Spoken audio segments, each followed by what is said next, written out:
जय माता रानी की।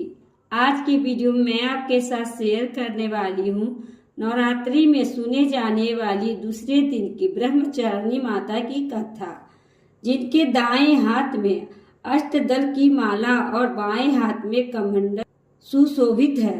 ब्रह्मचारिणी माता को चीनी या फिर बतासे का भोग लगाना चाहिए। नवरात्रि के दूसरे दिन चीनी का दान करने का भी विशेष महत्व माना जाता है। किसी भी जरूरतमंद को चीनी या बतासे का दान करने से सभी मनोकामनाएं पूरी होती है।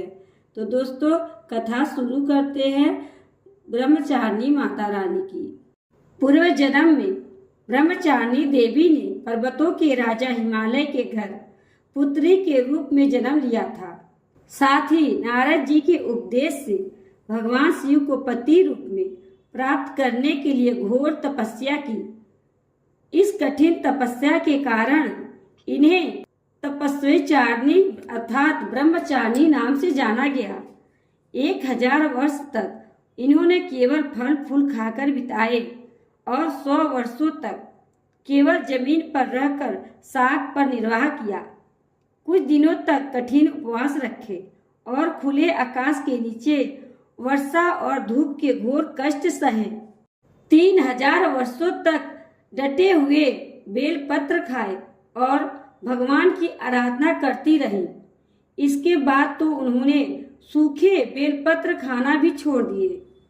कई हजार वर्षों तक निर्जल और निराहार रहकर तपस्या करती रही।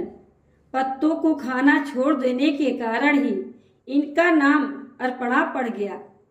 कठिन तपस्या के कारण देवी का शरीर एकदम क्षीण हो गया। देवता, ऋषि, सिद्धगण, मुनि सभी ने ब्रह्मचारिणी की तपस्या को अभूतपूर्व पुण्य कृत्य बताया, सराहना की और कहा, हे देवी, आज तक किसी ने इस तरह की कठोर तपस्या नहीं की। यह आपसे ही संभव था। आपकी मनोकामना परिपूर्ण होगी और भगवान चंद्रमौली शिव जी आपको पति रूप में प्राप्त होंगे। अब तपस्या छोड़कर घर लौट जाइए। जल्द ही आपके पिता आपको लेने आ रहे हैं। माँ की कथा का सार यह है कि जीवन के कठिन संघर्षों में भी मन विचलित नहीं होना चाहिए। माँ ब्रह्मचारिणी देवी की कृपा से सर्व सिद्धि प्राप्त होता है। तो दोस्तों, यह थी माता ब्रह्मचारिणी की कथा।